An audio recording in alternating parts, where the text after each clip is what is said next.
কিয়ামতের দিন এই সূর্য যখন মাথার উপরে নেমে আসবে, গুনাহগারের মাথার মগজগুলো ভাতের মারের মতো ফুটবে। সূর্যের গরমে এই মাটির জমিনটা তামা হয়ে যাবে। আলাদা কোনো কিয়ামতের মাঠ হবে না। আমগো সিদ্ধিরগঞ্জ সহ গোটা দুনিয়ার জমিনটাই হবে কিয়ামতের মাঠ। এইটাই হবে মাঠ। আসমান থাকবে না, বিল্ডিং থাকবে না, পাহাড় গুলো তুলার মতো উঠতে থাকবে। পুরা জমিনটা সমতল হয়ে যাবে। মানুষ নাই, কিছুই নাই। যারা কবরে আছে আল্লাহ হুঙ্কার দিবে, এবার দাঁড়াও। আল্লাহ পাক ইসরাফিলের সিংহায় ফুৎকার দেওয়া মাত্র রুহু আসবে লাশের মধ্যে। এরপরে সব কবর থেকে জমিনের উপরে দাঁড়াইবে। আল্লাহর আদালত বা বিচারালয় হবে সিরিয়ার জমিন, বর্তমান সিরিয়া। ওখানে আল্লাহর বিচারালয় হবে। সব জমিনের মানুষগুলো উঠাইয়া আল্লাহ ফেরেশতার মাধ্যমে সেখানে নিয়ে যাবেন। আল্লাহ ওখানে নিয়ে বিচার কার্য শুরু করবেন। জহুর থেকে ফজর, এই ফজর আর জহুরের মাঝখানে যেই সময়, এতটুকু সময় মাত্র বিচারের সময় লাগবে। এই সময়ের মধ্যে বিচার কমপ্লিট হয়ে যাবে। আমগো সিদ্ধিরগঞ্জ থানার ভিতরে একটা মামলা 50 বছর হইরা রইল, এটা শেষ হয় না।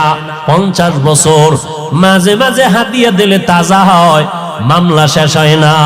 রব্বুল আলামিন হাসুরের ময়দানে কোটি কোটি কোটি সহস্র কোটি মানুষ, এদের বিচার কেমনে আধা বেলায় শেষ হবে?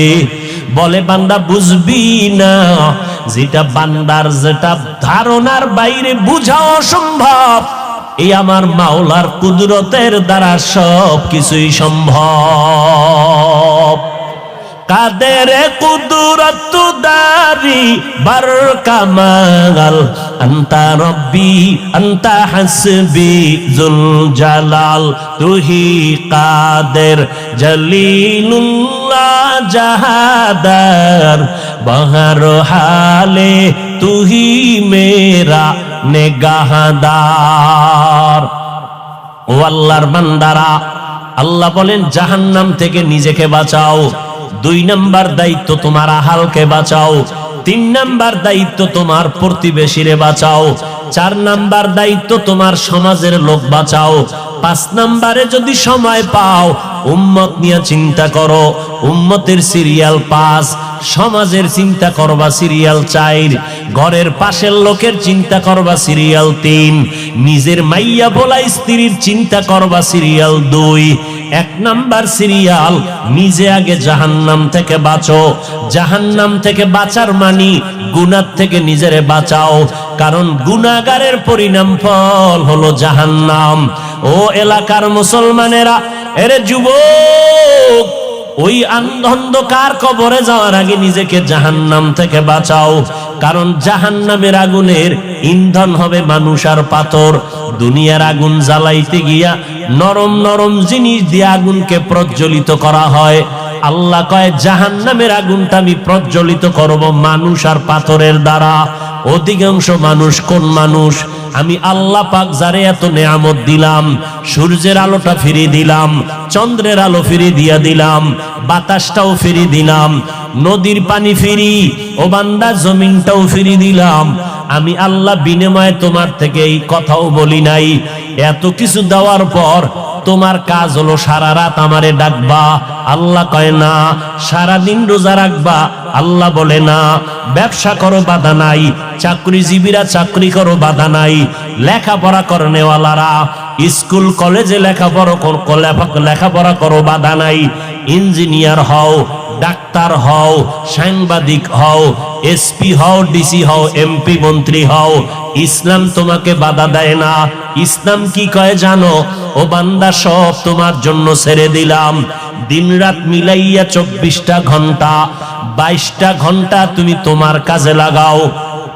মাত্র 2টা ঘন্টা সময় আমি আল্লাহর মোহাব্বতে তোমার কল্যাণে ব্যয় করো। বলে তা কেমনে? 2 ঘন্টা সময় কি একসাথে বের করা যায়? কয় যায় না, ব্যস্ত। আল্লাহ কয় একসাথেও চাই না, তো কেমনে চাই? ফজরের 4 রাকাত নামাজে 20 মিনিট দিয়া তুমি তোমার দোকানে চলে যাও।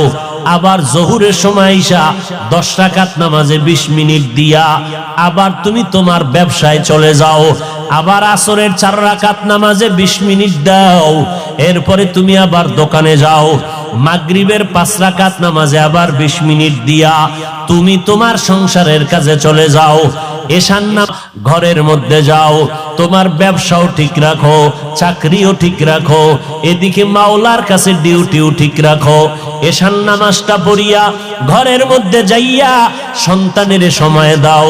সারাদিন ব্যবসার কারণে পারো নাই, সারাদিন চাকরির কারণে মাইয়া বলারে সময় দিতে পারো নাই, এশার নামাজটা পড়িয়া ঘরের মধ্যে যাইয়া সন্তানদের সময় দাও, স্ত্রীকে সময় দাও।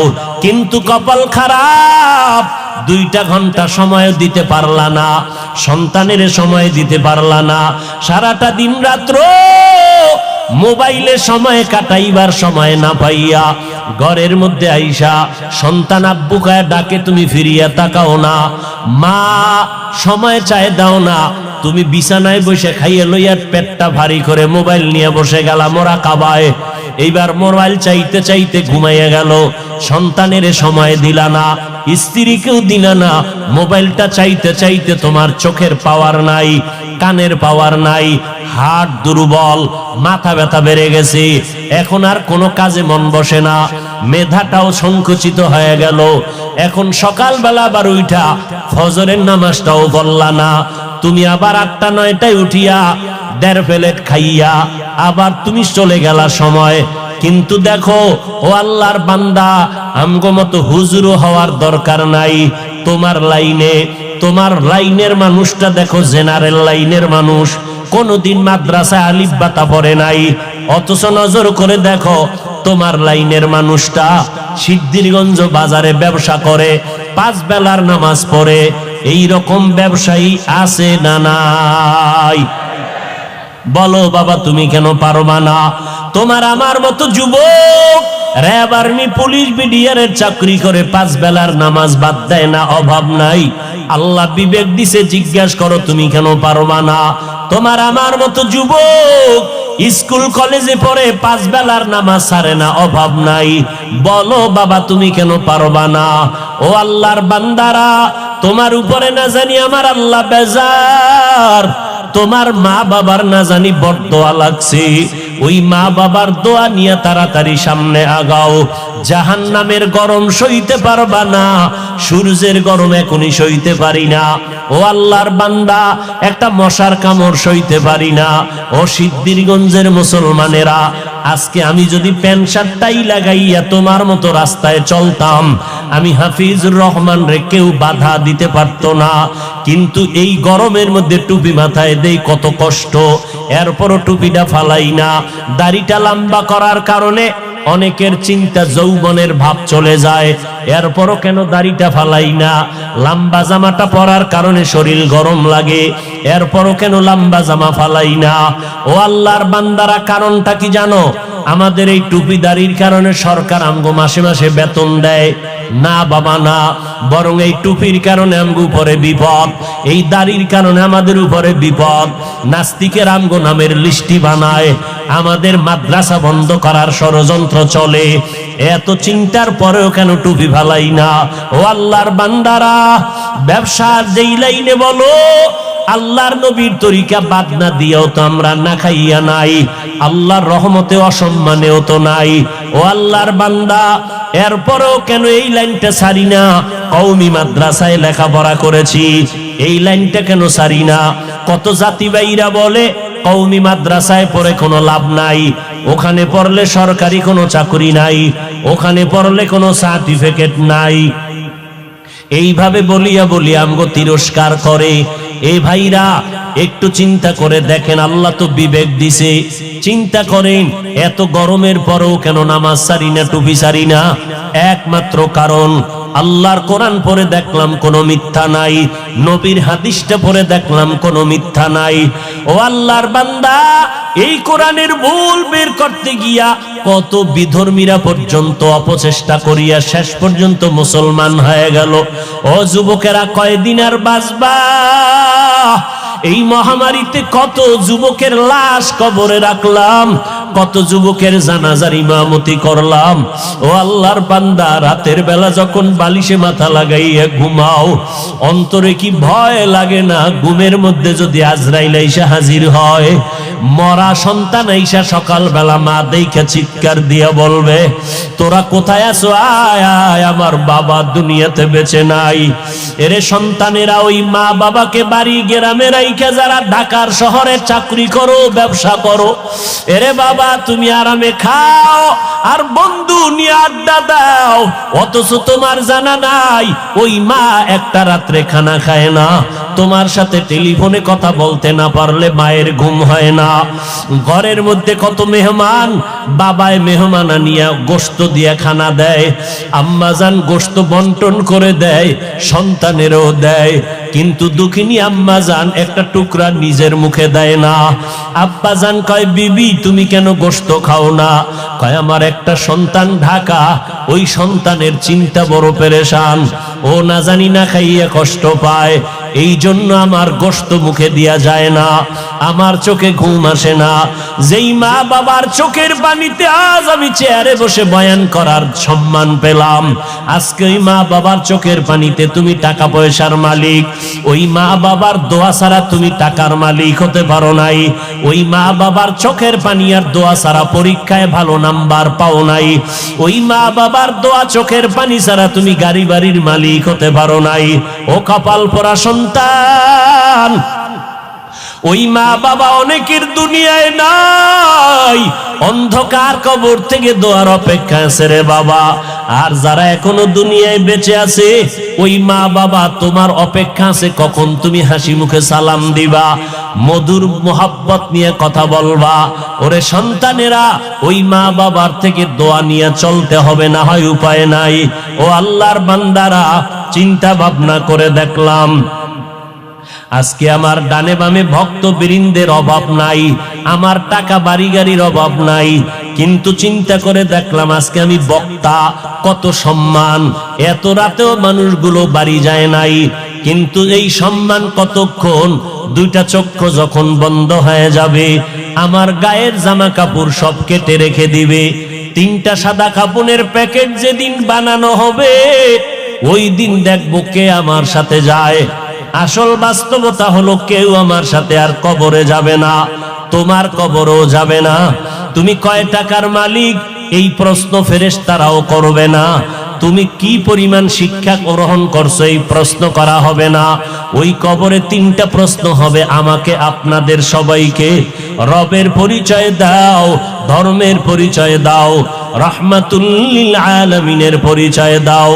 এই তিনটা প্রশ্নের জবাব যারা দিতে পারবে তাদের কবর হবে জান্নাতের বাগান। কারা পারবে? দুনিয়াতে যারা রবের গোলামি করে যাবে, দুনিয়াতে যারা ইসলাম অনুযায়ী চলবে, নবীর সুন্নাত অনুযায়ী আঙ্গুলের নখগুলো কাটবে, মাথার চুলগুলো নবীর তরিকায় রাখবে, জুতা দুইটা নবীর তরিকায় পরবে, বাথরুমে ঢুকতে আর বের হইতে নবীর সুন্নাত যারা মানবে, আমার পোশাকটা গায়ে পরতে খুলতে নবীর তরিকা আছে যারা মেনে চলবে, এরা যখন কবরে গিয়া জবাব দিবে জান্নাত হয়ে যাবে। কিন্তু আপনি আমি চিন্তা করেন, রবের গোলামি কি পরিমাণ করেছি, আল্লাহর দ্বীন ইসলাম কি পরিমাণ মেনে চলেছি, অথচ এক বেলার নামাজও পড়তে পারি না, মা বাবার খেদমত করিয়া তো দোয়াও নিতে পারি নাই। মা বাবায় শুধু আমার কথায় রাগ করে, কষ্ট পায়, আমার ব্যবহারে আব্বা আম্মা কষ্ট পায়, না পারলাম তাদের মুখে হাসি ফুটাইতে, না পারলাম তাদের কিছু দিয়া খেদমত করতে, তাহলে আমার এদিকে ইবাদত নাই, মা বাবার দোয়াটাও পেলাম না। মা বাবারে কতবার ধমক দিয়া চোখের পানি ফালাইলাম, তাহলে আমার এদিকে নাই, আলেম ওলামার কাছে যাইয়া দোয়া নিব তাও পারি না, বরং ফেসবুকের মধ্যে আলেম ওলামার বিরুদ্ধে লেখালেখি করি, আলেমদের ইমামের বিরুদ্ধে কথা বলি, খতিবের বিরুদ্ধে কথা বলি, এই মসজিদের ইমাম সাহেবদের বিরোধিতা করি, তাহলে আমার তো কোনোটা রাস্তাই নাই নাজাতের। না রবের চিনলাম, না ইসলাম মানলাম, না আঙ্গুলের নখ কাটার মধ্যে নবীর সুন্নত অনুযায়ী কাটলাম, না মাথার চুলগুলো নবীর তরিকায় রাখলাম, না পোশাকটা নবীর তরিকায়, না আমার ঘুমটা নবীর তরিকায়। ঘুমাইতে গিয়াও তো হিন্দি গানের তার লাগাইয়া ঘুমাইলি রে বাবা। এই অবস্থায় যদি আজরাইল এসে হাজির হয়ে যায়, আর এই গুনাহ অবস্থায় যদি তোমার কবরের ডাক এসে যায়, সাদা কাফনের প্যাকেট বানাইয়া অন্ধকার কবরে যখন রেখে আসবে, ওই অন্ধকার কবরে মাটি আর অন্ধকার, আপন কেউ থাকবে না। ওই কবরের মধ্যে রাখার পরে তিনটা প্রশ্ন তোমাকেও করা হবে। রবের পরিচয় দাও, ধর্মের পরিচয় দাও, রাহমাতুল লিল আলামিনের পরিচয় দাও। একটা প্রশ্নের জবাব দিতে পারবা না রে বাবা। আমি কিন্তু এতক্ষণ বয়ান করিয়া স্কুলের পড়া নিষেধ করি নাই, কিন্তু খবরদার, কারো চাকরি ছাড়তে বলি নাই, কারো ব্যবসা বন্ধ করতে বলি নাই, বরং 22 ঘন্টা সময় তুমি তোমার লেখাপড়া চাকরি ব্যবসায় দাও। মাত্র 2টা ঘন্টা সময় 20 মিনিট 20 মিনিট করে 5 বেলার নামাজে দাও। মা বাবার দোয়া নাও, ওলামায়ে কেরামের দোয়া নিয়ে আমল করো। লেখাপড়াও বন্ধ হবে না, চাকরিও যাবে না, ব্যবসাও নষ্ট হবে না। এরপরও সুযোগ পাইয়াও যদি আল্লাহর হুকুম মতো নামাজে না যাও, ওই কবরে 3টা প্রশ্নের জবাব দেওয়া সম্ভব হবে না। মদিনার নবী বলেন, এই বেঈমান নাফরমান যখন জবাব দিবে না, সাথে সাথে আল্লাহ পাক গায়বী আওয়াজ দিবেন, ও কবরের ফেরেশতা, এই নাফরমানের কোনো সময় দিও না। দুনিয়াতে বহু সময় পাইয়া শুকর আদায় করে নাই, আমার নেয়ামত খাইয়া শুকর আদায় করে নাই, এখনই কবরে জাহান্নামের বিছানা দিয়া দাও। কবরের মধ্যে জাহান্নামের সাথে রাস্তা বানাও। পুরা কবরের মধ্যে জাহান্নামের আগুন, একটা না, 2টা না, 99টা সাপ কবর ভরে যাবে। আল্লাহ গায়বী আওয়াজ দিয়া রাগান্বিত হয়ে বলবেন, ও কবরের মাটি, এই নাফরমানকে 2 পার্শ্ব থেকে জোরে জোরে চাপ দাও। এত জোরে চাপ দিবে পাজরের হাড্ডি চুরমার হয়ে যাবে। ও আল্লাহর বান্দারা, এই কথাগুলো নবীর হাদিস থেকে শুনাইলাম। মনে মনে চিন্তা করো, নবীর হাদিস তো মিথ্যা হতে পারে না, কারণ আমার নবী 63 বছর জীবনে একটা মিথ্যা কথা বলেন নাই। আম্বিয়ায়ে কেরাম, ওলামায়ে কেরামের কথা মিথ্যা হতে পারে না। 1জন 2জনে মিথ্যা বলতে পারে, লক্ষ লক্ষ নবীদের কথা মিথ্যা না, লক্ষ লক্ষ সাহাবায়ে কেরামের কথা মিথ্যা নয়, কোটি কোটি ওলামায়ে কেরামের কথা মিথ্যা না। অতএব এই গুনাহগারের জন্য জাহান্নাম সত্য। এখন উপায় হলো তওবা করা। এই গভীর রাত সবার কপালে তওবা নসিব হবে না। আল্লাহর কাছে যার দিলটা নরম, মনে মনে আল্লাহকে ডেকে বলবে, হে মালিক, এই ময়দানে আমার মতো গুনাহগার কেউ নাই, গুনার কারণে আমার হাত না পাক, চোখ না পাক। ও আল্লাহ, এই ময়দানে আমার মতো গুনাহগার কেউ নাই। আয় আল্লাহ, আজ আপনার কাছে গোপনে ক্ষমা চাইতেছি, আর গুনার কাছেও যাব না। আমার হাতের দ্বারা, আমার জবানের দ্বারা কত অন্যায় করেছি, আমার কথায় কষ্ট পায় কত মানুষের চোখের পানি পড়ল, আলেম রে কাদাইলাম, মা বাবারে কাদাইলাম। ও আল্লাহ, তুমি মাফ করে দাও। আমার মায়ার নবী বলেন, চোখের পানি ছেড়ে যারা তওবা করবা, তাদের গুনাহ সাথে সাথে মাফ হয়ে যাবে। ও আল্লাহর বান্দা, ওরে যুবক ও বৃদ্ধ বাবাজি, ও পর্দার আড়ালের মা, দুনিয়াটা কিছুই না, সাদা কাফনের প্যাকেট। যেদিন হয় আজকে গুনাহ থেকে তওবা করে নিলাম। ও আল্লাহ, আমাদের তওবা কবুল করে নেন। আমাদের তওবার উপরে মজবুত হইয়া চলার মরণ পর্যন্ত তৌফিক দান করেন, আমিন। আতিনা ফি দারে দুনিয়া না হাসান, আতিনা ফি দারে উকবা না হাসান, ইয়া গিয়াসাল মুস্তাগীসিন নাহদিনা লফতিখারা বিল উলুমে ওয়াল গিনা। হর গরিদে নেক তু তৈয়ার হে, जो न मांगे उससे तू बेजार है। আল্লাহ তাআলা বলেন, ও দুনিয়ার মানুষ, আমি তোমাদেরকে কর্মসূচি দিলাম। দুনিয়াটা তোমাদের জন্য জেলখানা। কারণটা কি জানো? জেলখানায় সবাই ঢুকতে চায় না, আবার একবার ঢুকলে মন মতো বের হতে পারে না। দুনিয়ার মানুষ ইমানের বাউন্ডারির জেলখানায় যারা ঢুকছো, মন চাইলে বিড়ি টানা যাবে না, মন চাইলে এখন গালি দেওয়া যাবে না, মন চাইলে চুরি ডাকাতি করা যাবে না। কারণ ইসলামের বাউন্ডারির মধ্যে চুরি করার অনুমোদন নাই, বিড়ি টানার অনুমোদন নাই। ইসলামের খাঁচার ভিতরে কারো হক নষ্ট করার অনুমোদন নাই, কাউকে গালি দেওয়ার অনুমোদন নাই। আরে মানুষ কেন, ইসলামের বাউন্ডারির মধ্যে আল্লাহ তাআলার কত সুন্দর আইন।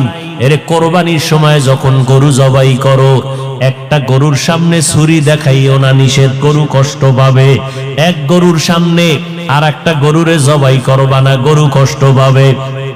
গরুটারে রশি দিয়া বাইদা জমিনের মধ্যে শোয়াইয়া 1 সেকেন্ড দেরি করবা না। কিন্তু আমাদের সমাজের মানুষেরা কোরবানির সময় গরুটারে হাতে পায়ে বান্ধিয়া মাটির মধ্যে শোয়াইয়া এরপরে বিশাল চিঠি পড়ে, অমুকের মাইয়া, অমুকের ভোলা, এই রকম 7 নাম 13 বাড়ির নাম নিয়া গোষ্ঠী শুদ্ধা নাম পড়ে।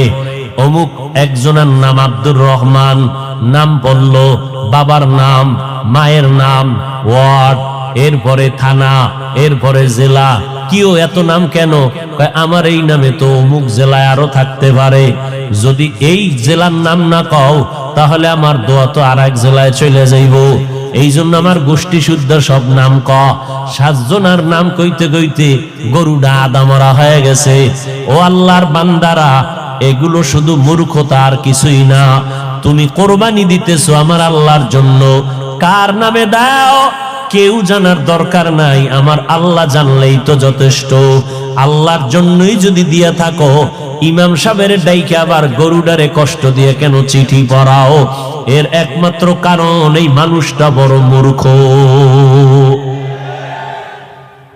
জুমার দিন ইমাম সাহেবের নিয়ত করছে, হুজুর আব্বার লাগে একটু দোয়া করেন, পকেটে 1000 টাকার হাদিয়াটা রাখছে। ইমাম সাহেব দোয়া করতে গিয়ে আরো 6 জনের নাম কয়ে লাইছে মোনাজাত। মোনাজাতের ভিতরেই মেজাজ গরম, হাদিয়াটা দিয়া হবে না যে ইমাম সাহেব আমার বাবার জন্য দোয়া করতে গিয়া 1000 টাকা দিব হাদিয়া নিয়ত করছি, হেদিয়া আরো 6 জনের নাম কইল। এবার পকেটে খুঁজা টুইজা 200 টাকা দিছে, যে দোয়া ভাগ হয়ে গেছে। আগে হুজুরে আমার আব্বার নামটা একক কইলে পুরো দোয়াটা আমি একা পাইতাম, এবার 6 বাবার নাম কইছে তো দোয়া কি হয়ে গেছে, ভাগ হয়ে গেছে, হাদিয়াও কমে গেছে। এরকম কিছু জাহেল, কিছু ধর্মান্ধ মূর্খ আমাদের সমাজে আছে না নাই? আল্লাহ হেদায়েত দান করুন। हकीकत से तो दुनिया बेखबर है, दुनिया की नुमाइश पर नजर है। नमी गोयाम के अज दुनिया जुदा बाश, बहर कारे के बाशी बा खुदा बाश। আর মসজিদের ভিতরে তো এখন নামাজের জায়গা রেজিস্ট্রি করা থাকে, ঠিক না? এইটা সভাপতি, এইটা এমপি, এইটা সেক্রেটারি, এইটা হইলো সদস্য সচিব। এখানে যদি সভাপতি না আইয়ে ও জায়গাটা খালি থাকবে, এই অবস্থায় নামাজ। যদি এখানে একজন হান দে তো এর চাকরি যাওয়ার আগে ইমামেরটা নাই, বেদবি। এই যে কর্মকাণ্ডগুলো আল্লাহর ঘরে, এগুলো সব হারাম। এগুলো কি সব হারাম। এরপরে আবার এখন তো চেয়ারম্যান, বিশাল দামি দামি চেয়ার লয়ে বয়া চেয়ারম্যান হইয়া, ইউনিয়নে চেয়ারম্যান একজন, জুমার দিন মসজিদে চেয়ারম্যান 13 জন। চেয়ার লয়ে বয়ে বয়া ইমামের বয়ান নাই, হে ঘুমায় ঘুমায় আরশে আজিম ঘুরতেছে। আরে ঘুম, এমন ঘুম দিছে যে আমাদের বরিশালের পারাবত সাপ কি টানা যে টানতে আছে, লঞ্চের আওয়াজ, ইমামের বয়ান আউলায় যাইতেছে। যখন একামত চেয়ারম্যান 13 জন খারায়, আল্লাহু আকবার। কিও দাদা অজু? কয় না অজু কি? কয় ঘুমাইলেন? কয় না কি ঘুমাইছি, মোরা খাবায় না ছিলাম। এরকম চেয়ারম্যান আছে না নাই? কিয়ামতের আলামত, বান্দা আল্লাহর সাথে মোহাব্বতের পার্সেন্ট যত কম, তার বাস্তবে তার কাজটাও ওই রকম কম। আমার আব্বার মাজা ব্যথা, ঢাকা আনলাম, ডাক্তার দেখাইলেন, ডাক্তার কয় চেয়ারে বইয়া নামাজ পড়বেন। আমার বাসায় আইসা দেখি মাটিতে বইসা, ফ্লোরে বইসা নামাজ পড়তেছে। কেউ চেয়ারে না, ডাক্তার কইছে। তো বাবা চোখের পানি ছেড়ে বলে, মাওলারে একটা সেজদা দিমে, যদি মাটিতে কপাল না লাগাইতে পারি। একই কান্দে দিছে।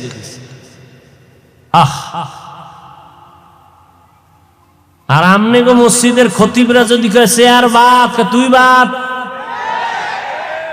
কি ঠিক নি?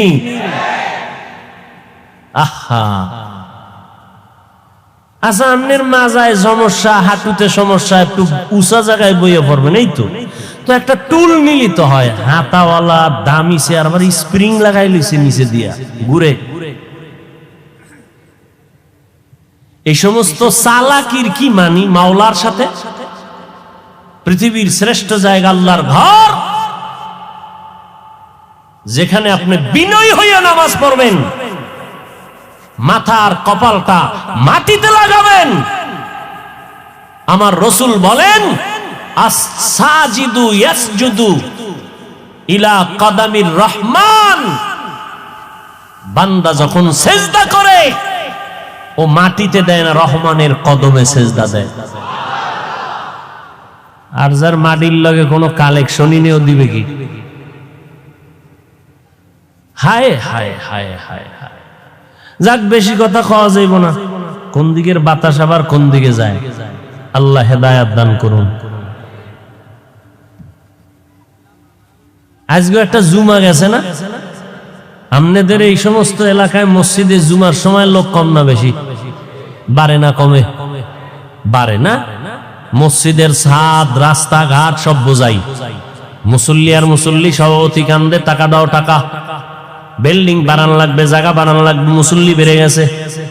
এই মুসল্লিগুলো সব কিশোরগঞ্জ থেকে আসছে আপনাদের এখানে না আজকে? এরা কোন জায়গা?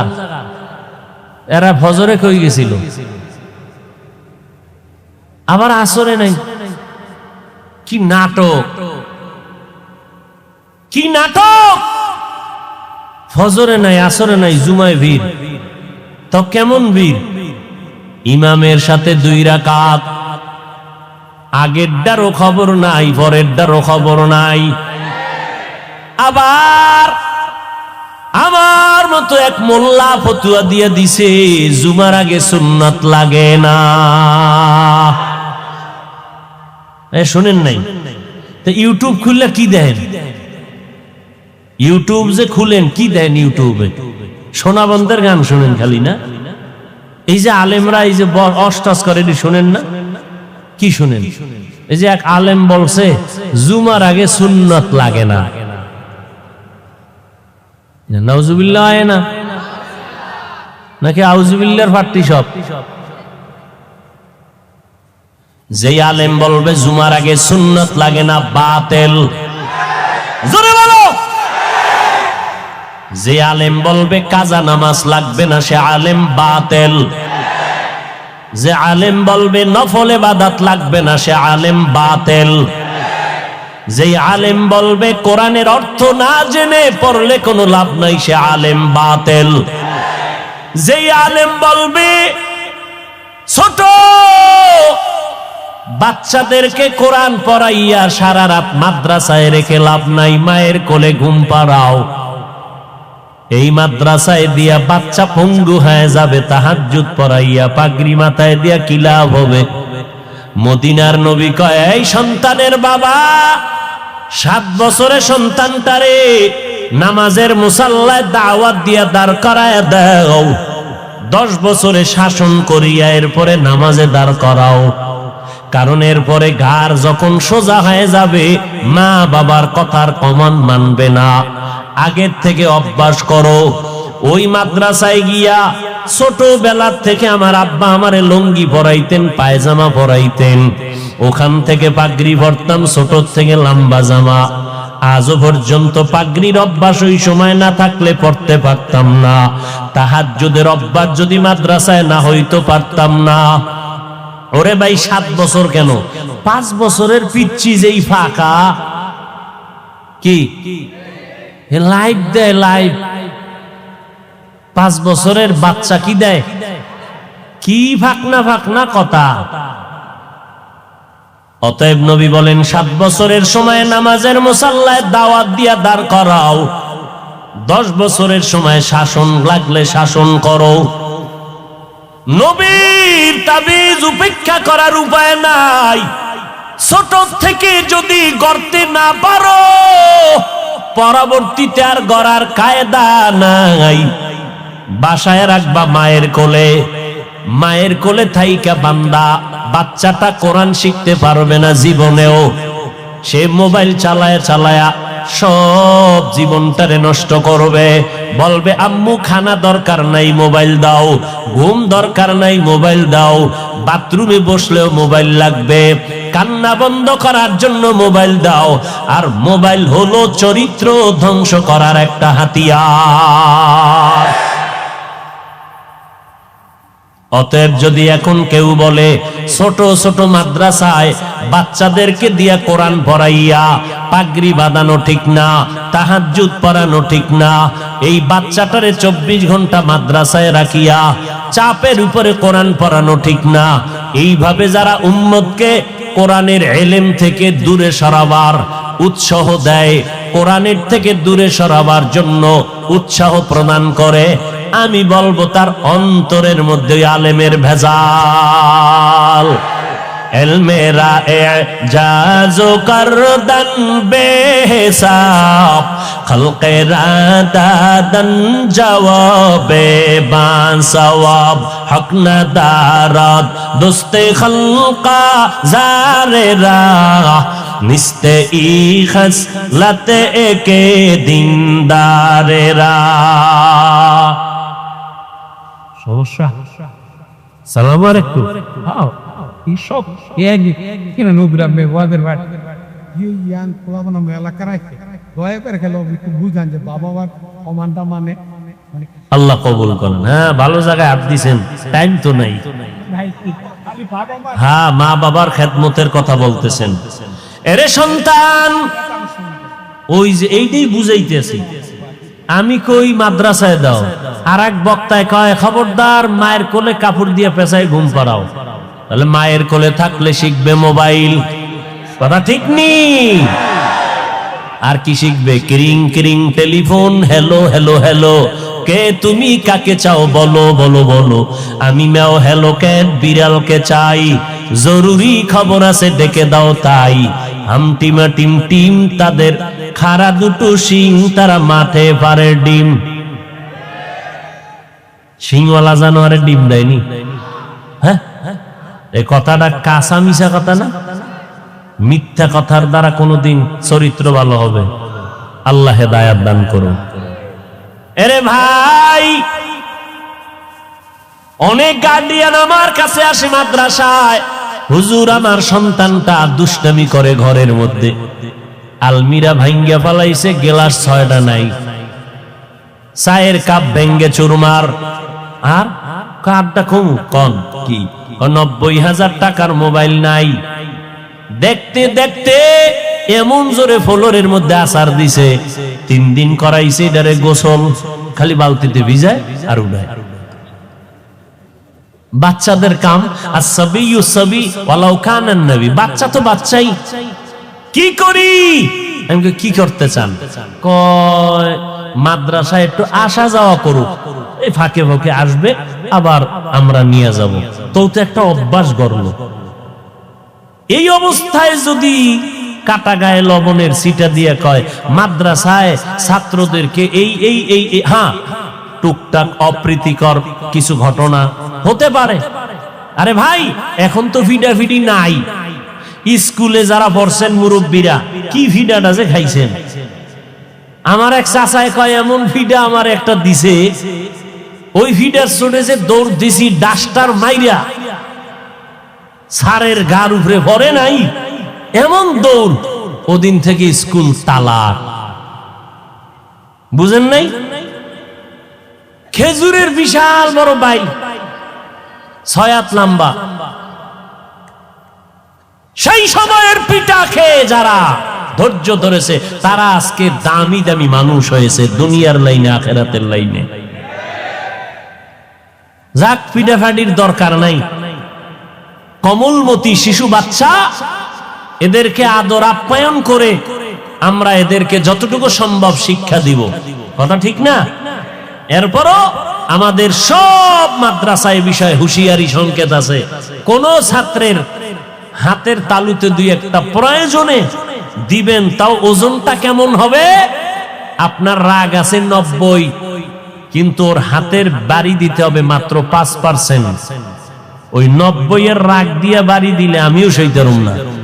যদি দেন, আল্লাহর আদালতে জালেম হইয়া হিসাব দিতে হবে। স্পষ্ট বলছি হুজুরদেরকে সেদিনও মিটিং এ, যে স্পষ্ট আল্লাহর কাছে জালেম হবেন, জালেম। এরপরও টুকটাক যদি কিছু হয়, এটা পাবলিকের বললে কি আলেমের সম্মান বাড়াইলো? ওই আলেম পাবলিকের সামনে এই সমস্ত কথা বললে কি মানুষ আলেম ওলামাদের প্রতি ভক্তি বাড়বে না ভক্তি নষ্ট হবে? তাহলে এই সমস্ত আলেমদেরকে আমরা পরিপূর্ণ আহলে হক মনে করতে পারি না। এদের অন্তরে ঝামেলা আছে, এরা শুধু ফিতনা বাজায়, সমাধান দিতে পারে না। যাবেন মসজিদে নামাজ পড়বেন, সেখানের মধ্যেও ফিতনা।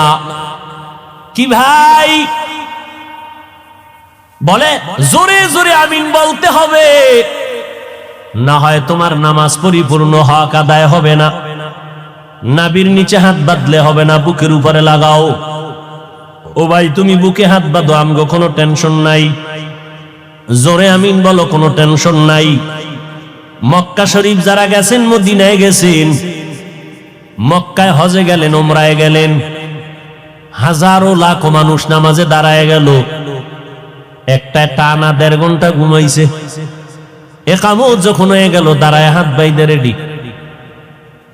একটা নামাজে দাঁড়াইছে, মোবাইল আইছে, মোবাইল পকেট থেকে বাইক করে হেলো, নামাজের ভিতরে হেলো। এরপর কি জানি হেন্দ কইছে, আবার চলা চলা, নামাজের ভিতরে আছি, কাইটে কাইটে পকেটে যে আবার জায়গায় খারাপ হয়ে গেছে। আর একটা দেখলাম নামাজে দাঁড়াই দাঁড়াই রুকু টুকু দিল, সেজদায় যাওয়ার আগে পকেট থেকে কি যেন বাইর করছে। নামাজ পড়ে দেই একটা কাঠ, বিশাল এক কাঠের টুকরা। কিও? সারা দুনিয়াটা ইবলিস সেজদা কইরা নাপাক করছে, আমি কই দেবো, এই জন্য কাঠের উপরে দিছি। এত ফেরকা সৌদি, মক্কা, মদিনায়, কিন্তু কই কিলাকিলি নাই, গীবত শেখায়াত নাই, কোনো দ্বন্দ্ব নাই। বুঝলাম না আমার সোনার বাংলার মধ্যে এত ধাক্কা ধাক্কি মুসলমানের মধ্যে ঢুকলো কেন? এত গীবত শেখায়াত কেন? চরমনায়ের বিরুদ্ধে গান, তাবলিগের বিরুদ্ধে গান। তাবলিগে গিয়ে কোনো লাভ নাই, চরমনায় গিয়া লাভ নাই। ও আল্লাহর বান্দারা, কওমি মাদ্রাসায় পড়ে লাভ নাই, দেওবন্দীদের কাছে গেলে লাভ নাই, হাটহাজারি গেলে লাভ নাই। এই সমস্ত কথা বলে বলে মানুষকে বিভ্রান্ত করা হয়। আমি এক ওয়াজে বললাম, আপনার কথা আমি 1 মিনিটের জন্য মেনে নিয়ে বললাম, খোদার কসম চরমনাই যাব না, তাবলিগেও যাব না, উজানিও যাব না, বাহাদুরপুর যাব না, নানুপুরেও যাব না, কোন পীরের দরবারে যাব না, তাবলিগেও যাব না, দেওবন্দে যাব না, কওমি মাদ্রাসায় যাব না, হাটহাজারি যাব না।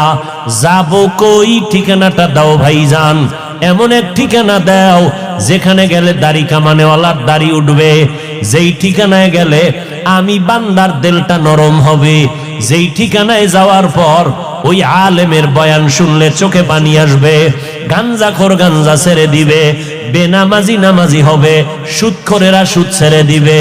এমন একটা ঠিকানা দাও, তাহলে ওই জায়গায় যাব, কোনোদিন দেওবন্দীদের কাছে যাব না। ও ভাইজান, যাইতেও নিষেধ করলেন, আলাদা কোনো ঠিকানাও দিলেন না। আমগো মাঝখানে ফালাইয়া আপনি মজা নিবেন না, না আমরা আল্লাহর আদালতে বিচার দেব। আসলে আপনি আমাদের বন্ধু না, আপনি বেঈমান বিধর্মীদের পাঁচাটা গোলাম। হযরতে আলী রাদিয়াল্লাহু তাআলা আনহু বলেন, আদ-দুনিয়া জিফাতুন ওয়া তুল্লাবুহা কিলাব, অথবা দুনিয়া জিফা ওয়া তালিবুহা কিলাব। হযরতে আলী এক সময় রসুলের আপন লোক, চাচাতো ভাই, পরে সাহাবী, পরে জামাতা, যিনি 7 থেকে 12 বছরের মাঝখানে এসে রসুলের হাতে হাত দিলেন। নবীজি কলিজা ভরে দোয়া করলেন, আনা দারুল হিকমাহ ওয়া আলিয়ুন বাবুহা, আমি মুহাম্মদ ইলম হিকমতের ঘর, আর এই ইলম হিকমতের ঘরের দরওয়াজা আমার আলী। সে হযরতে আলী রাদিয়াল্লাহু আনহু বলেন, দুনিয়া একটা মৃত জন্তুর মতো, এর পেছনে যারা দৌড়ায় এরা কুকুরের মতো। একটা গরু যদি মরে যায়, এগুলো খাওয়ার জন্য মূলত 3 শ্রেণীর প্রাণীরা পাগল পাড়া হয়ে যায়। খুব খেয়াল করেন, মৃত জন্তু চতুষ্পদ, এগুলো খাওয়ার জন্য কয় শ্রেণীর প্রাণীরা পাগল? শিয়াল, শকুন আর কুত্তা। শিয়াল, শকুন, কুত্তা। হযরতে আলী শিয়ালের কথা না বললে দুনিয়াদারদেরকে কুকুরের সাথে তুলনা দিলেন, শকুনের সাথে না দিয়া। কারণ কি? এর কারণ হলো, দুনিয়া লোভীরা যেই পরিমাণ দুনিয়া দুনিয়া করে পাগল পারা থাকে, অল টাইম নামাজে দাঁড়াইলেও দুনিয়া, ঘুমের মধ্যেও দুনিয়া। এই লোকগুলো শিয়ালের মতো না, এই শকুনের মতো না। কিসের মতো? কুকুরের মতো। বলে কারণ, শকুনে এই মৃত জন্তু দিনের বেলা খায়, রাতে রেস্ট নেয়। শিয়ালে বলেন না কেন, রাতে খায়, দিনে। কুত্তা দিনেও খায়, রাতেও খায়, অল টাইম পাগল। আর খায় কি? নিজে সব খেতে চায়, শেষে নিজে মোটেও পায় না। এই দুনিয়া দুনিয়া দুনিয়া যারা করে, এরা দিনেও খায়, রাত্রেও খায়, ঘুমের মধ্যেও দুনিয়া, হাঁটতে চলতে সর্ব অবস্থায় দুনিয়া। শেষ পর্যন্ত এই দুনিয়া দুনিয়া কইরা ওর ডানে বামের বন্ধুরা সব খায়, ও নিজে কিছুই পায় না। কি 10 তলা বিল্ডিং ওয়ালা বিল্ডিংই কামাই করলো বানাইয়া, এখন কলাপাতা বিছায় জঙ্গলে ঘুমায় কেন? হারামে কি নাই? আরাম নাই। তাহলে দুনিয়া লোভীরাই আখেরাতের বিরুদ্ধে, ইসলামের বিরুদ্ধে, আল্লাহ রসুলের বিরুদ্ধে, কোরআনের বিরুদ্ধে অবস্থান নেয়। দুনিয়া লোভীরাই আহলে হকের বিরুদ্ধে চলে যায়, আলেমদের বিরুদ্ধে যায়। আবার আলেমরাও যে যদি লোভে পড়ে যায়, তারাও উল্টা পাল্টা হয়ে যাবে। এই লোভ 3 প্রকার। দুনিয়ার লোভ কত প্রকার? হুব্বে যা, হুব্বে মাল, হুব্বে নিসওয়ান। সম্মানের, চেয়ারের লোভ, ক্ষমতার লোভ। আর একটা হলো টাকা পয়সার লোভ, আর একটা হলো যৌবনের লোভ। ফেরাউন ফকির থেকে ধনী, ক্ষমতার চেয়ারে বসে বলল, আমি নিজেই তো খোদা। শুধু খোদা না, আনা রব্বুকুমুল আ'লা, আমি সব থেকে বড় খোদা। কিসের লোভ? কিসের লোভ? ক্ষমতার লোভ। ক্ষমতার লোভ। ক্ষমতার লোভে পড়ে নমরুদ ইব্রাহিম নবীর সাথে কি না বেয়াদবি করলো। ফেরাউন মুসা নবীর সাথে বেয়াদবি। এরকম সবাই কারুন লোভে পড়ে মুসা নবীর সাথে বেয়াদবি করলো। কিসের লোভ জানা থাকলে বলেন তো? টাকার লোভ। কারুনের কিসের লোভ? টাকার লোভ। যাকাত দেয় না। আমাদের দেশে তিন লাইনের লোভী আছে না নাই? ক্ষমতার লোভে ইমামের উপরে হামলা, ক্ষমতার লোভে আলেমদের বিরুদ্ধে কথা। কি বলে হুজুরেরা আবার কেন রাজনীতি করে? মক্কার কাফের মুশরিকরা বলতো মোহাম্মদ যদি নবী হয় তো বাজারে যায় কেন? নবীরা বাজারে যাবে না। কোরআন হাদিসে যা আছে, আল্লাহ যা করতে বলেছেন, আল্লাহর হুকুম অনুযায়ী করলেই সেটা ইবাদত এবং সেটা করবে, এতে কোনো বাধা নেই। তো ক্ষমতার লোভে পড়ে বহু মানুষ নিজেকে ধ্বংস করে ফেলেছে। আবার কেউ টাকার লোভে সত্যকে মিথ্যা, মিথ্যাকে সত্য, হালালকে হারাম, হারামকে হালাল, শুধু টাকার লোভে পড়ে ভালো ভালো জিনিসকে 2 নাম্বার করে মিথ্যার আশ্রয় নিয়ে এরপরে বিক্রি করে। টাকার লোভ। কি বিক্রি করা মাল ফেরত নেওয়া হয় না, এই কথা যারা দোকানে লেখে, কিসের লোভ? কথা বলেন না কেন? টাকার লোভ। টাকার লোভে পড়ে একটা চায়ের দোকানওয়ালা চায়ের দোকান দেয় সুদের টাকায়। কিসের লোভ? টাকা। সুদের টাকায় ব্যবসা, ফ্যাক্টরি।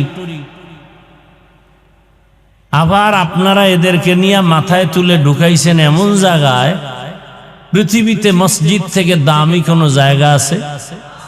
আছে? সেই জায়গার সদস্য একটা সুদখোর হলো কেন? মসজিদের কমিটির মধ্যে সুদখোর আসলো কেন?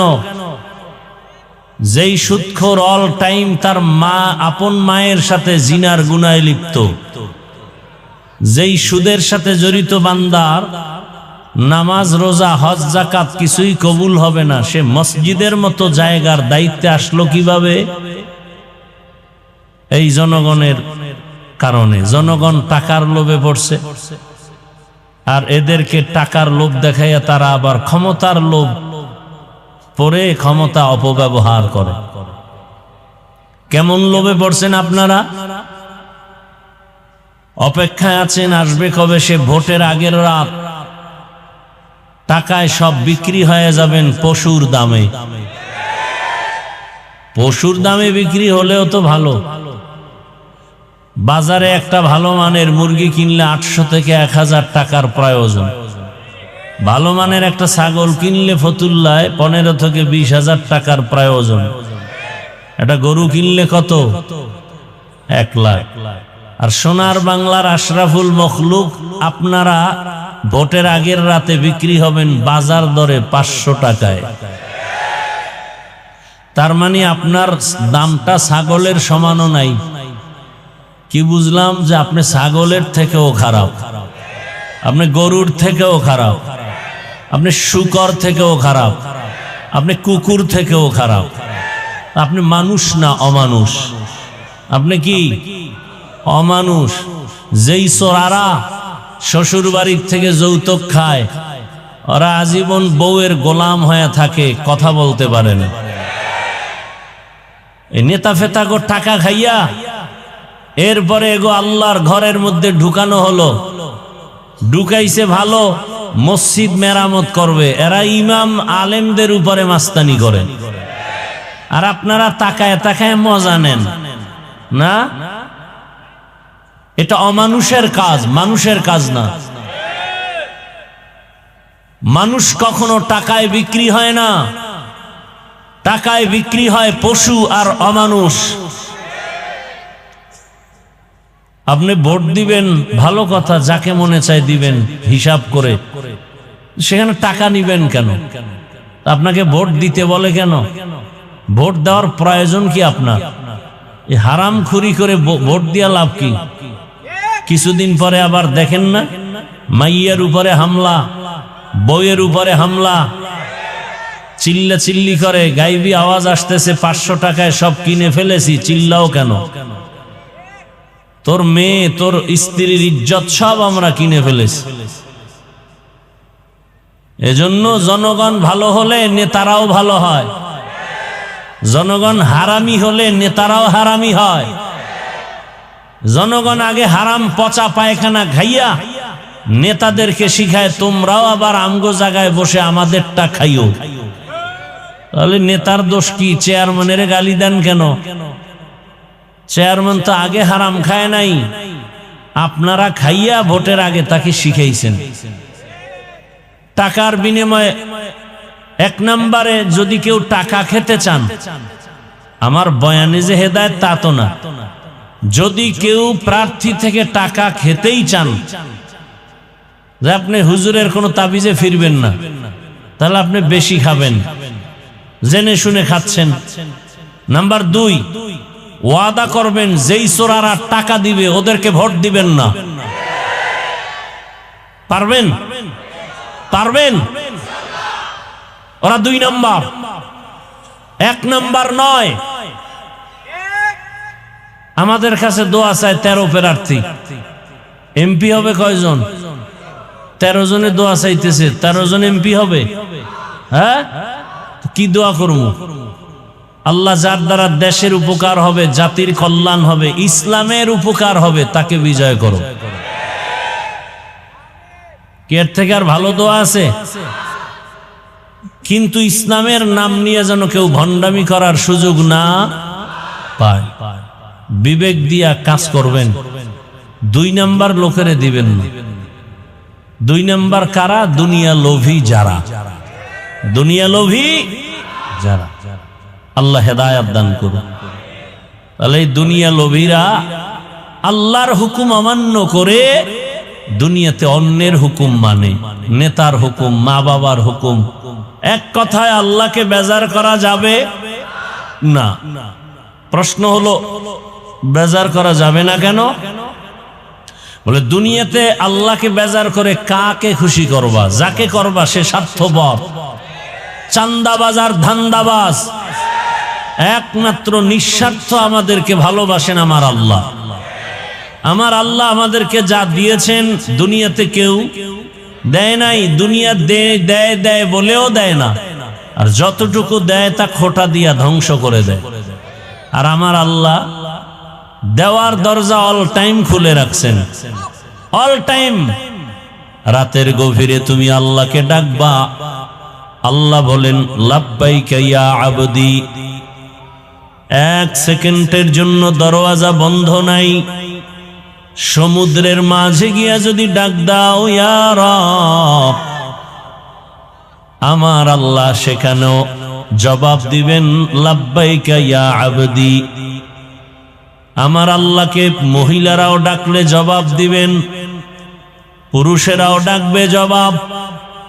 এমন কি কোন বিধর্মীয় যদি আল্লাহকে ডাকেন আল্লাহ জবাব দেন। এক আল্লাহর বান্দা মূর্তি পূজা করে, এটা মূর্তি সামনে নিয়ে সনম সনম সনম বলে জিকির করে, হঠাৎ তার অজান্তে জবান থেকে সনম শব্দ বের হওয়ার পরিবর্তে বের হয়ে গেল সমাদ, আল্লাহুস সামাদ। এত বছর যে সনম সনম বলে ডাকছে কোনো আওয়াজ নাই, আজ সমাদ শব্দ যখন বের হয়ে গেল সাথে সাথে গাইবি আওয়াজ লাব্বাইকা ইয়া আবদি। আল্লাহর বান্দা বলেন এত বছর আমি সনম সনম বলে ডাকলাম, কোনো জবাব নাই। আজ আমার জবান থেকে সমাদ শব্দ বের হলো, জবাব আসলো কে আপনি? আবার জবাব আসলো আনা রব্বুক, আমি তোমার রব। আমি অপেক্ষায় ছিলাম কখন তুমি আমাকে রব বলে ডাকবা, আল্লাহ বলে ডাকবা, আমার দরজায় ফিরে আসবা। কারণ তোমাকে কথা বলার শক্তি তোমার মা বাবা কেউ দেয় নাই, আমি আল্লাহ তোমাকে কথা বলার শক্তি দিলাম। দুনিয়াতে আমি আল্লাহ তোমাকে যখন পাঠিয়েছি তুমি দাঁড়াইতেও পারো না, কথা বলতেও পারো না। তুমি দুনিয়াতে আসার পরে তোমার একটাই পুঁজি কান্নার আওয়াজ, আর তোমার কান্নার আওয়াজ দিয়ে কখন কি তোমার প্রয়োজন, এই প্রয়োজনটা তোমার বাবাও বুঝে না, একমাত্র তোমার মা বুঝে। বুঝে সব আয়োজন করেছে। তুমি কান্না করেছো, বুঝাইতে চেয়েছো তোমার বড় ক্ষুধা লাগছে, মা তোমার কান্নার ভাষা বুঝে খানার আয়োজন করেছেন। তুমি কান্না করেছো, মা সারা বাবা পর্যন্ত বুঝে নাই। বাবায় বলে বাচ্চা কাঁদে কেন, খানা দেও। মা বলে 5 মিনিট আগে খানা দিয়েছি, আবার কেন খানা দিব। বাবায় বলে তো কান্না করে কেন। মা বলে এই কান্নাটা তার ঘুমের আগের কান্না, খানার কান্না না। ঘুম যাবে বিদায় বাচ্চা এখন কান্না করে। আল্লাহ বলেন, আমি আল্লাহ তোরে দুনিয়াতে পাঠানোর পর একটা মা বাবাও কোনোদিন আমাকে বলে নাই কথা বলার শক্তি দাও। কোনোদিন তোর মা বাবা বলে নাই আমার সন্তানের দাঁত নাই, দাঁত দাও। হাঁটতে পারে না, হাঁটার শক্তি দাও। যখন যেটার প্রয়োজন আমি আল্লাহ চাওয়ার আগে সব ব্যবস্থা করে দিয়েছি। আমি আল্লাহ পাক সব কিছুর আয়োজন করেছি। তোরে হাঁটার শক্তি দিলাম, কথা বলার শক্তি দিলাম, দেখার শক্তি দিলাম। এখন তুই কচি কণ্ঠে আব্বু বলে ডাক দাও, বাবার কলিজা ঠান্ডা হয়। কচি কণ্ঠে তুই আম্মুকে আম্মু বলে ডাক দাও, মায়ের কলিজা ঠান্ডা হয়। আমি আল্লাহ বাধা দেই নাই। তুই মাকে মা বলে ডাকবি, বাধা নাই। বাবাকে বাবা বলে ডাকবি, বাধা নাই। কিন্তু তোর মা বাবা সামান্যতম তোমার খানা দানা, বস্ত্র, বাসস্থানের ব্যবস্থা করেছে। আর আমি আল্লাহ যে তোরে জিহ্বা নামের মেশিন দিয়া কথা বলার শক্তি দিলাম। আমি আল্লাহ অপেক্ষায় থাকি। মাকে ডাকো, বাবাকে ডাকো, মাঝে মাঝে আমি আল্লাহকে একবার আল্লাহ বলে ডাক দিবা। যদি একবার আল্লাহ বলে ডাক দেও, আমি আল্লাহ তোমার দিলের হালাত জানি, চাওয়ার আগে সব ব্যবস্থা করে ফেলবো। আতিনা ফি দারে দুনিয়া না হাসান, আতিনা ফি দারে উকবা না হাসান, ইয়া গিয়াসাল মুস্তাগীসিন ইহদিনা লফতিখারা বিল উলুমে ওয়াল গিনা। হর গরিদে নেকতু তৈয়ার হ্যায়, जो न मांगे उससे तू बेजार है।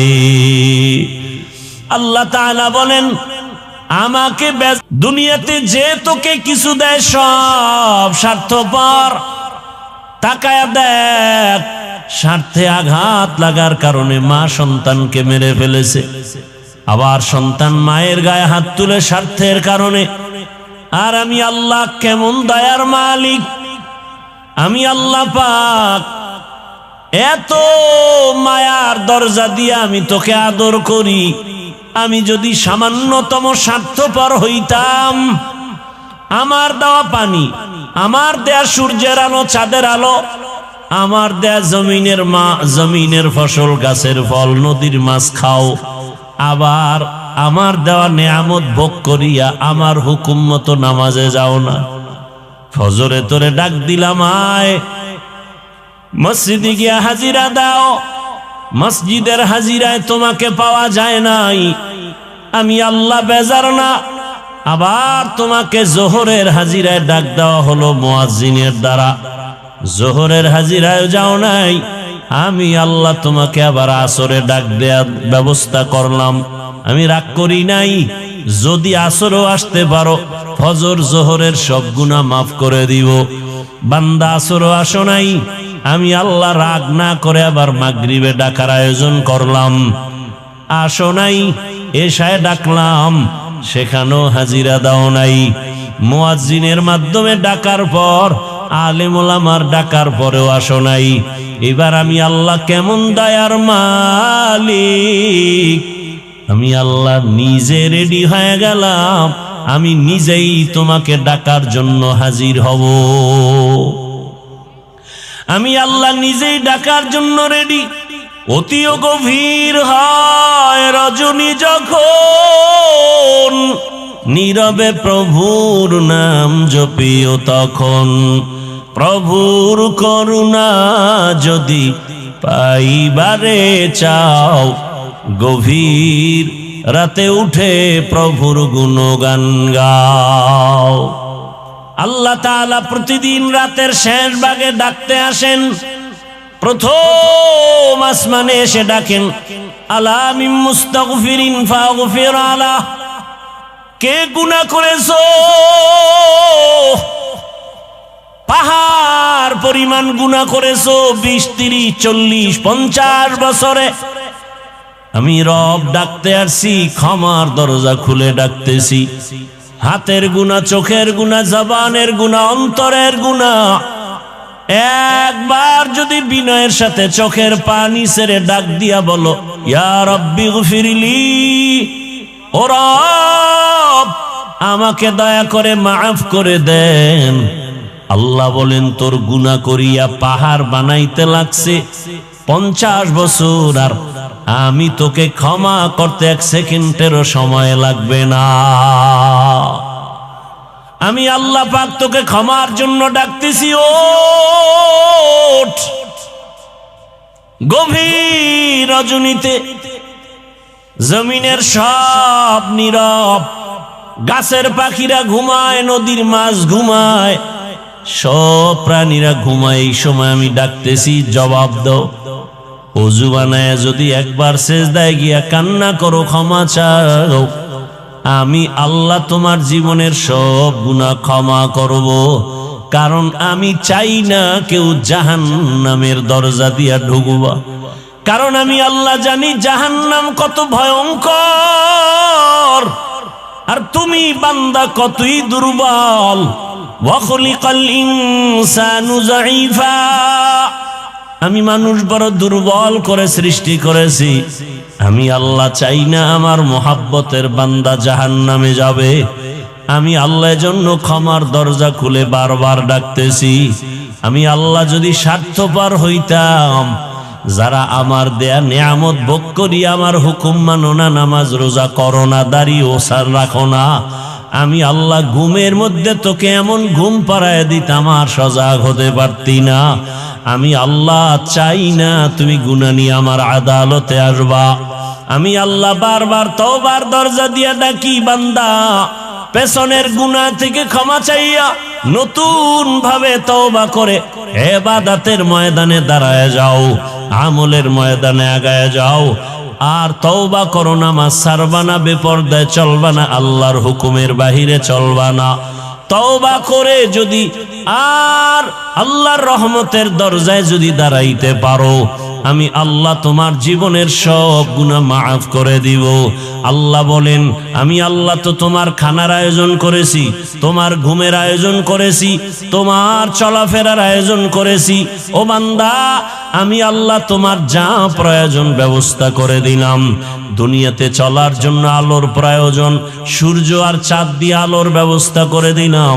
দুনিয়াতে চলার জন্য তোমার খানার প্রয়োজন, আমি আল্লাহ মোহাব্বত করে ভালো খানার আয়োজন করে দিলাম। খানা তো আমি পিপিলিকারেও দেই, গর্তের সব প্রাণীর খানা আমি দেই, নদীর মাছের খানাও আমি দেই, জঙ্গলের প্রাণীর খানাও আমি দেই। কিন্তু বান্দা তোমার খানাটা আলাদা পিওর করে বানিয়েছি। বান্দা তুমি ভাত খাও, চালটা আমি কাভার করে দিলাম, রুটি খাও, গমটাও কাভারে আটকায় দিলাম, যাতে তোমার কোনো দূষিত কিছু বাহির থেকে প্রবেশ করার সুযোগ না পায়। স্বচ্ছ পানির প্রয়োজন, পানি দিলাম, ময়লা ধুয়ে নাও। তোমার চাল আর রুটি রেডি, এখন খাওয়ার জন্য তোমার প্রয়োজন সবজি তরকারি। আমি আল্লাহ কুদরতের দ্বারা তরকারির আয়োজন করে দিলাম, তরকারিও রেডি, পাকানোর জন্য মশলা দরকার। আমি আল্লাহ কুদরতের দ্বারা তোমার মশলারও ব্যবস্থা করলাম। পেঁয়াজ রসুন সব নিয়ামত আল্লাহ দান করেছেন, কোন দুনিয়াওয়ালারা দান করে নাই। আল্লাহ বলেন, বান্দা তোমার শরীরকে তাজা রাখার জন্য সব ব্যবস্থা করলাম। তরকারি ভালো লাগে না, মাছ খাবা, মাছ কত ধরনের মাছ দিয়া দিলাম, খাও। কাবারে আটকায় দিলাম যেন ময়লা তোমার ভেতরে না যায়। গোশত খাইবা, হাজারো ধরনের হালাল পন্থায় গোশতের আয়োজন করলাম। এত কিছু দিয়া আমি আল্লাহ তোমার থেকে কোনো টাকা চাই না, পয়সা চাই না। আমি চাই তুমি ব্যবসা করো, তুমি চাকরি করো, লেখাপড়া করো, সবগুলোকে তুমি ইবাদত বানায় করো। নবীর তরিকায় যদি করতে পারো, তোমার ব্যবসাটাও ইবাদত হবে। নবীর আদর্শ মেনে যদি ঘুমাইতে পারো, ঘুমটাও ইবাদত হবে। নবীজির আদর্শ মেনে যদি খানা খাও, ইবাদতে পরিণত হয়ে যাবে। নবীজির আদর্শ মেনে তুমি চাকরি করো, ইবাদত হয়ে যাবে। আর আমি আল্লাহ ইবাদত করনেওয়ালাকে বিনা হিসাবে জান্নাত দিয়ে দিব। ইবাদত অনেকে মনে করে তসবিহ নাও, পাগড়ি লাগাও, মসজিদে গিয়া জিকির আজকার করো, তেলাওয়াত করো, নামাজ পড়ো, ইবাদত শেষ। না, দুনিয়াতে তুমি যখন যা করবা সবগুলো রসুলের আদর্শ মতো করো, সব ইবাদত। আল্লাহ পাক সে নিয়ম পদ্ধতি কোরআনে রসুলের মাধ্যমে হাদিসে দিয়েছেন। পরিবার কেমনে চালাইবা, নবীজি নিজে প্র্যাকটিক্যাল দেখায় গেছেন, থিওরিক্যাল পদ্ধতিও কোরআন হাদিসে দিয়েছেন। পরিবার, সমাজ, রাষ্ট্র, সব বিষয় ইসলামের দিক নির্দেশনা আছে না নাই? আছে। মাইনা নবীর আদর্শ মতো চললেই সব কিছু তার ইবাদতে পরিণত হয়ে যাবে। আল্লাহ আমাদের বুঝার, আমল করার তৌফিক দান করেন। আরো আস্তে করে বলি, বিশাল আয়োজন, ইমাম সমাজ এই আয়োজন করেন প্রতি বছর। আল্লাহ তাদের এই আয়োজনে বরকত দান করেন, সারা দেশে খেদমতের জন্য কবুল করেন। শেষ দোয়া করে এরপরে আপনারা যাবেন, এর আগে যাবেন না। তো এর মধ্যে আপনাদের কাছে রুমাল বা ব্যাগ নিয়ে যাবে। এই খেদমতের জন্য আপনারা বিসমিল্লাহ বলে পকেটে হাত দিয়া 1000, 500, 100 যা পারি দান করলে হায়াত বাড়ে, মুসিবত দূর হয়। দান করলে রিজিকে বরকত বাড়ে, কবরওয়ালাদের আযাব মাফ হয়। বিসমিল্লাহ বলে পকেটে হাত দেন সবাই, উঠা বসা করবেন না। ধারাবাহিক আলোচনা চলতে থাকবে। সবাই পকেটে হাত দেন, দায়িত্বশীলরা নেমে যান। স্বেচ্ছাসেবকরা দ্রুত নামেন। যারা দিব দ্রুত দেই, পকেটে হাত দেই, সবাই বিসমিল্লাহ বলি, যা পারি সাধ্য মতো দেই। আল্লাহ সবার দান কবুল করেন। হায়াতে ইজ্জতে রিজিকে আল্লাহ বরকত দান করেন, কবরওয়ালাদেরকে জান্নাত দান করেন। স্বেচ্ছাসেবকরা দ্রুত হাঁটেন, আল্লাহ মাহফিল শেষ পর্যন্ত কবুল করেন। সুবহানাল্লাহি ওয়া বিহামদিহি, সুবহানাকাল্লাহুম্মা বিহামদিকা, আশহাদু আল্লা ইলাহা ইল্লা আনতা আস্তাগফিরুকা ওয়া আতুবু ইলাইক।